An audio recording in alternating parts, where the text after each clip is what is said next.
Good morning and welcome in. I am the Hermit Poet, and this is Monday, the start of another week. And I am definitely feeling more perky now that the antihistamines from yesterday have wore off. I am definitely feeling more energetic, and I am so grateful for that. I never like to be lethargic. Today is day 166 of the Pivot Year Devotion, and I'm the Hermit Poet.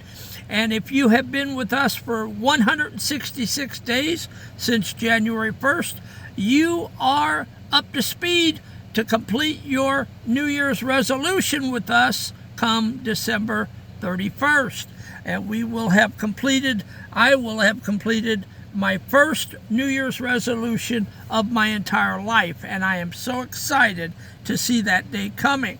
Well, day 166, I'm going to read you just a little couple sentences from the Pivot Year Devotion by Brianna Wiest. I cannot read the whole thing due to copyright, and then we'll move along with the poem and the teaching.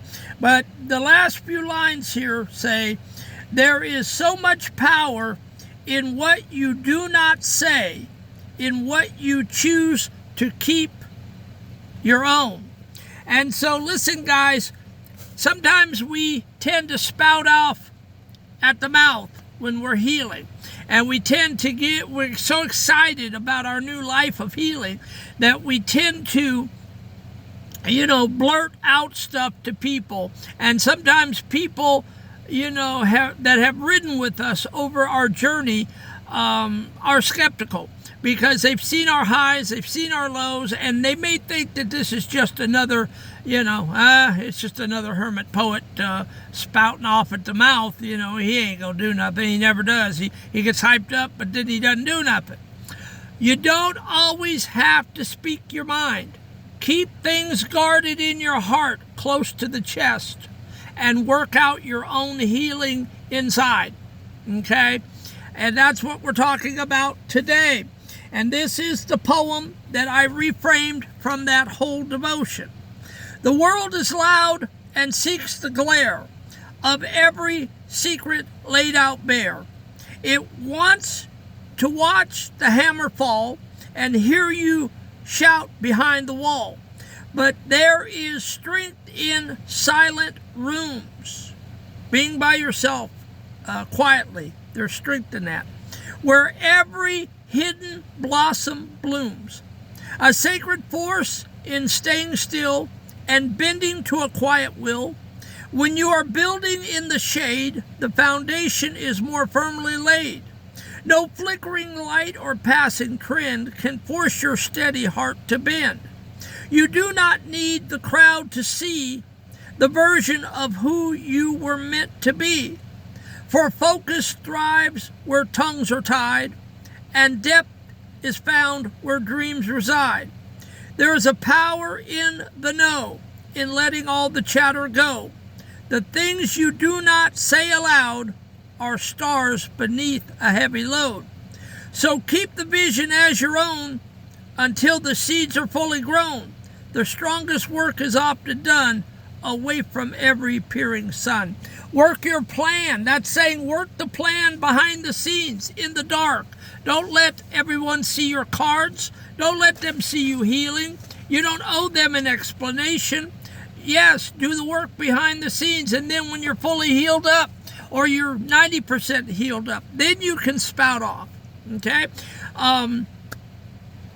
I got my healing last June in a hot South Carolina sun, sitting in a car at a Subway sandwich shop. And it was hot and muggy, and I just blurted out, "God, how I wish it would rain down."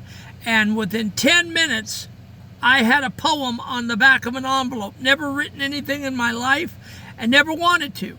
And I wrote that poem, and then my healing creative orgasm doors opened up. 600 more poems flowed out in the next 6 months. And I got essentially the bulk of my healing. Okay? I feel like I'm healed up almost all the way. And so, but I don't talk about that to everyone. If my story comes up, I will tell it. But I don't normally just let everybody in, because it's not everybody's business. It's a God thing. When I tell my story, generally people cry, and I cry. And it's a precious weeping time of healing for people that hear my story. So I don't blurt it out to just everybody on the street. It has to be the right time and the right moment to hear this story that the hermit poet has went through.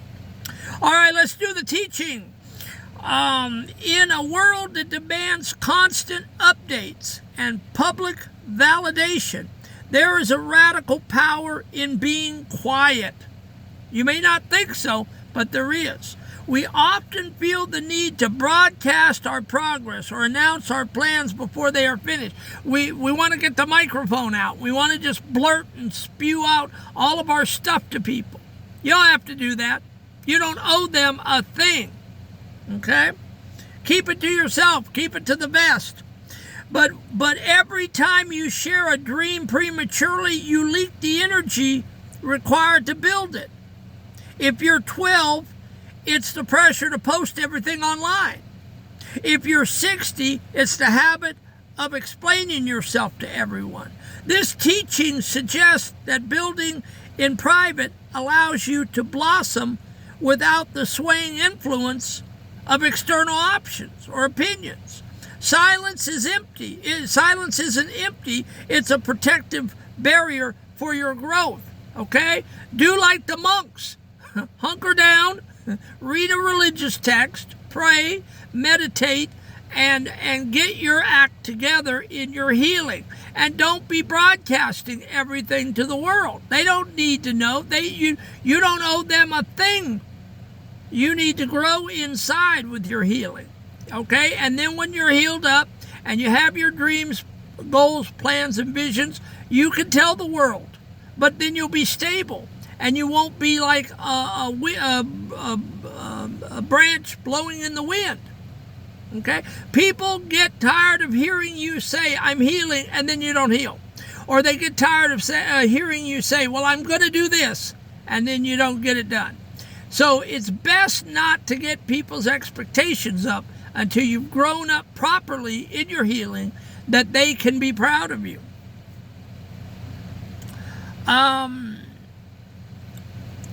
Protecting the focus. Focus is a fragile resource. Staying focused in this chaotic world is very fragile.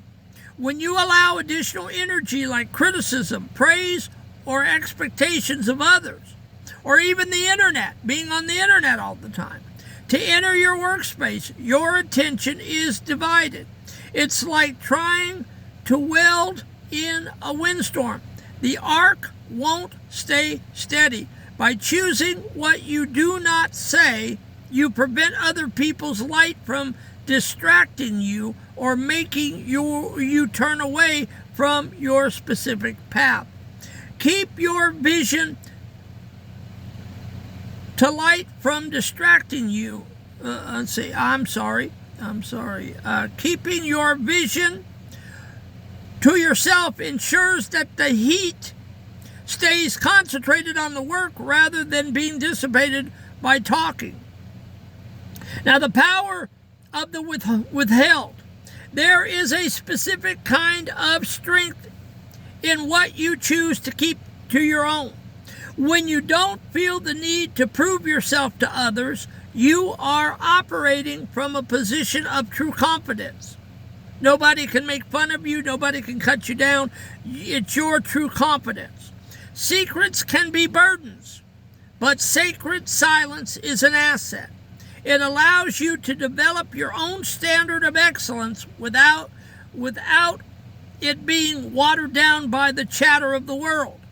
What is built in secret often has a depth and a resilience that public projects lack, because it was built for the sake of the mission, not the applause. Okay? Just remember that people can cut you down, tear you down, make you feel small, especially when you're trying to heal, especially when you're trying to move forward, because you've failed in the past and they have seen your failures. They tend to not believe, and it's a disbelief, and they don't believe, and they want to ridicule you and poo-poo you. So keep it to yourself until you are stable enough to fulfill what you need to fulfill. The application, the silent build protocol, identify. This is what you're going to do to apply this to your life. Identify the leak. Think of one project goal or personal challenge you are working on. Have you been talking about it more than you've been doing it? Identify one person or group you will stop giving updates to for the next 30 days. And practice the no comment. Today, when somebody asks you about your progress or tries to sway your focus with their opinion, give a simple, polite answer without revealing the details. No comment. Just say no comment. Experience the power of keeping your plans to your own. Now, the energy check. Notice how it feels to have a secret success or a private win. Instead of rushing to tell somebody, sit with the feelings of self-satisfaction for a full day. Let the internal glow be enough. The step forward. Today, choose 1 hour where you go completely offline and off call. Use that quiet time to focus solely on your building and blossoming. Use the silence as a tool to sharpen your vision and ground your soul. And so listen, guys, it can be fun to have these secrets in yourself, to not blurt it out. I have plans. I have things that I'm going to do in the next 10 years that I'm keeping to myself. And I think it's fun. I think it's that to have the secrets that nobody knows, that you don't know, that I keep within myself, and whether they come to fruition or not, that's to be determined.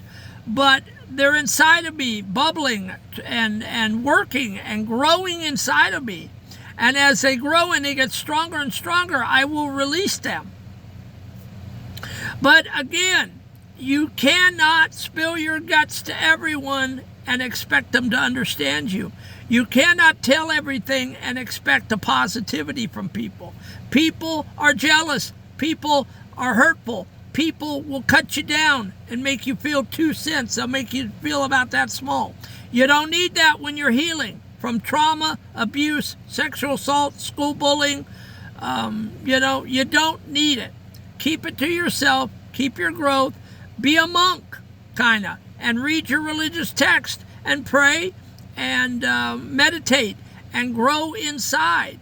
Read your self-help books and grow inside. And then when you feel like a true oak tree, then if you want to divulge a little bit, you can. But when you do divulge it, only do it to the people that you think it's going to minister to and help. Okay?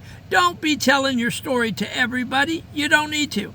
I'm very choosy about who in public I choose to tell it to and what time we tell it and the dynamics of it.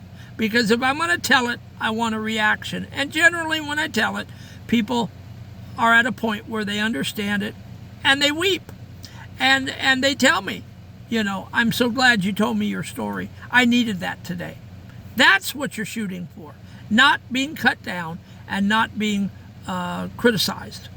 All right, guys, we're 13 minutes in, and so I feel so good for this Monday morning. I really do. I feel better today, starting this week, than I did last week with my tenant Zach's passing, and they're supposed to take the plugs off of him either today or tomorrow. They're trying to harvest his organs for the organ donation, and then they're going to pull the plug. It's been a hell of a week with the antihistamines yesterday and being tired and sluggish. I know I was not giving my best on these devotions yesterday, and I do apologize. But I am healing up from this week's tragedy of his motorcycle bike hitting that tree and him severing the stem from the back of his neck. I am so sorry I put you guys through that, but hopefully walking through that with me this week, you realize that the hermit poet is not perfect up here. I am not. I've never claimed to be. And you're seeing a man in grief in real time. And I am trying to get over the grief as best I can. But it, again, will be a while before that happens. And not only that, but we'll stop talking about the death and all. It doesn't do anyone any good. Life has to move on, and I think Zach would want me to move on. And we've got things to do this year. Summer is here. It's a beautiful time this year. We're just about a week from June 22nd, which is the first day of summer. And this hermit poet loves summer. Out of all of the seasons, the hermit poet definitely is a summer kind of guy. It keeps my spirits up and everything, and I love summer.